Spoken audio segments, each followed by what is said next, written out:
Bonjour. Hello. Hola. Marhaba bikoum. Sur le fil, Le podcast d'actu de l'AFP. des nouvelles choisies pour vous sur notre fil info. Son visage pâle et grave a fait le tour du monde depuis le 16 février. Yulia Navalnaya, la veuve de l'opposant russe Alexeï Navalny, le principal adversaire de Vladimir Poutine, a promis de poursuivre son combat quelques heures à peine après l'annonce de sa mort. Alexeï Navalny doit être inhumé à Moscou le 1er mars.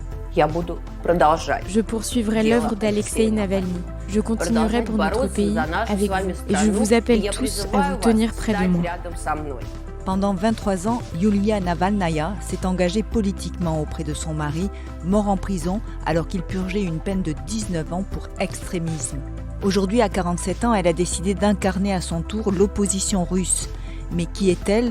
Saura-t-elle fédérer autour d'elle les opposants en exil ? Élément de réponse avec Anna Smolchenko, journaliste de l'AFP, qui a suivi l'actualité politique russe pendant de longues années, Olga Prokopieva, présidente de l'association Russie Liberté, et Andrea Palaciano, ancienne correspondante de l'AFP à Moscou, qui suit depuis Berlin l'actualité de l'opposition russe en exil. Sur le fil.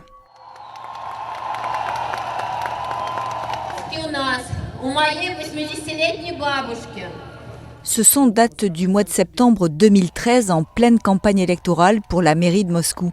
Alexeï Navalny est candidat et exceptionnellement, Yulia Navalnaya est montée sur la scène. Devant des milliers de supporters, le couple s'embrasse. Ils se sont rencontrés en vacances en Turquie 15 ans plus tôt et se sont mariés en 2000. Cette campagne confirme la place d'Alexeï Navalny sur la scène politique russe.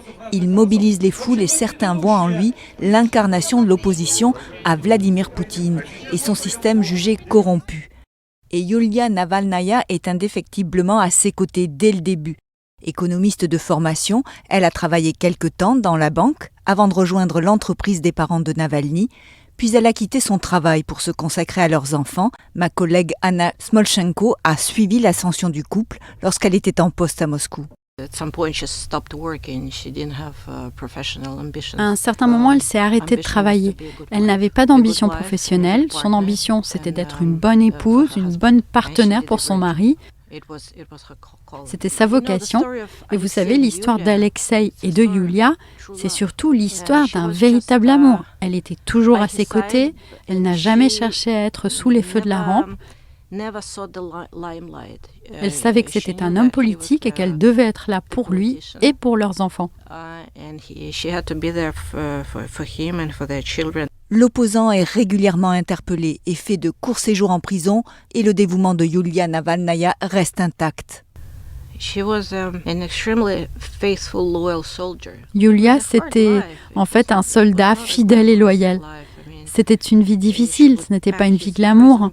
C'est elle qui faisait ses valises pour la prison, à chaque fois. Et ça a commencé par de courtes arrestations et au fil du temps, c'est devenu plus brutal. Elle a dû endurer tout ça. Elle a dû croire en lui aussi. Elle l'a toujours soutenu. C'est elle qui s'est battue pour obtenir son transfert médical en Allemagne quand Navalny a été victime d'une tentative d'empoisonnement et frôlé la mort de près en août 2020. À Omsk, devant l'hôpital où Alexeï Navalny est hospitalisé, elle tient des conférences de presse improvisées. Écoutez-la, c'était en août 2020. Nous ne pouvons certainement pas faire confiance à cet hôpital et nous exigeons qu'Alexeï nous soit remis afin que nous puissions le soigner dans un hôpital indépendant où nous avons confiance en ses médecins. C'est grâce à elle qu'il a survécu à l'empoisonnement à l'agent neurotoxique Novichok. Dès qu'elle a appris qu'il a été empoisonné, elle a pris le premier avion pour Omsk et elle a facilité son évacuation. Dans une lettre ouverte, elle a demandé à Poutine de le laisser partir et il l'a fait. Selon Olga Prokopieva, présidente de l'association Russie Liberté, cet épisode l'a projetée dans une autre dimension. Elle a acquis une stature politique. À partir de ce moment-là, elle a commencé vraiment à jouer un rôle aussi politique, bien plus que celui d'une épouse, puisque elle allait elle-même échanger avec les différents politiques européens, américains. Elle allait elle-même prendre la parole aussi vis-à-vis du public russe, des soutiens russes à Navalny. Donc elle est devenue une vraie figure à part entière, et encore plus depuis l'emprisonnement de Navalny. Sa convalescence terminée, Navalny est rentré en Russie, en dépit du risque évident d'arrestation, alors que plusieurs procédures judiciaires le visaient. Navalny, accompagné de Yulia, a été arrêté à sa descente d'avion. Et selon ma collègue Andrea Palaciano, ancienne correspondante à Moscou, c'est à ce moment-là que Yulia est devenue, d'une certaine manière et sans le vouloir, une personnalité politique. Et là, Yulia Navalnaya prend la parole et dit et porte le message de son mari avec une grande force, très sobre. Et à ce moment-là, déjà, quelques voix se sont élevées pour se dire « Voilà la première dame de l'opposition russe. Cette femme a un potentiel politique inexploité. » Quitte à paraître même parfois plus dure que son mari, selon Anna Smolchenko. Elle est très forte, elle est très déterminée. Et Alexei avait l'habitude de dire en plaisantant que Yulia, sa femme, était encore plus radicale que lui. D'ailleurs, elle peut être très dure. Si elle n'aime pas quelqu'un, elle peut le mettre en pièces sur les réseaux sociaux. Toujours active au sein de la fondation de Navalny, l'élégante et sobre Yulia Navalnaya est une personnalité sur les réseaux sociaux. Elle a 1,1 million de followers sur Instagram.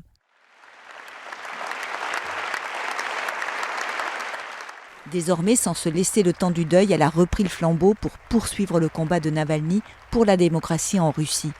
En quelques jours, elle a enchaîné les rencontres au plus haut niveau, de Joe Biden, en passant par les ministres des Affaires étrangères de l'UE réunis à Bruxelles le 19 février. Et mercredi, elle était devant le Parlement européen. Elle a livré sa recette contre le régime de Poutine.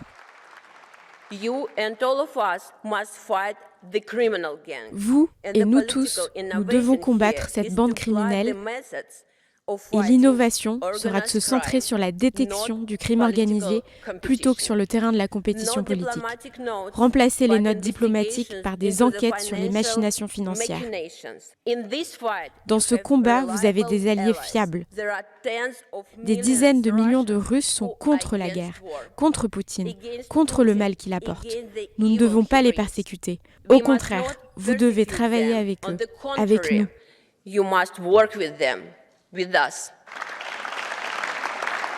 Et selon Andrea Palaciano, Yulia représente un espoir pour cette opposition éclatée en exil et en Russie.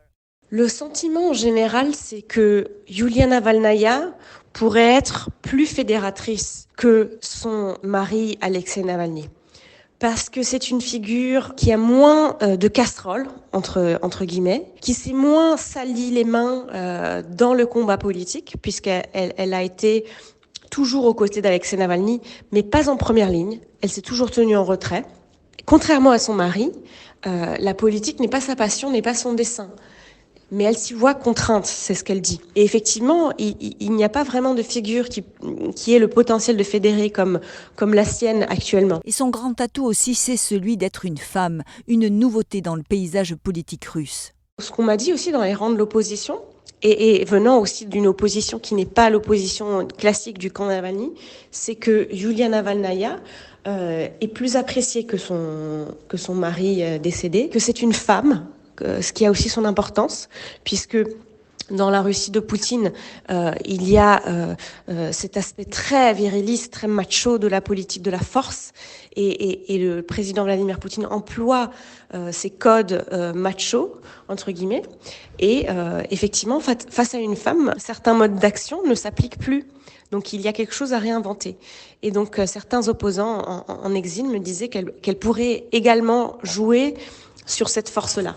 C'est depuis l'étranger, en exil, dans un pays qui n'est jamais dévoilé pour des raisons de sécurité, que Yulia Navalnaya va continuer le combat de son mari, Alexei Navalny. Mais son destin reste à construire. Merci d'avoir écouté cet épisode. Je suis Emmanuelle Bayon. Sur le fil revient lundi. Si vous avez aimé cet épisode, alors n'hésitez pas à vous abonner. À bientôt.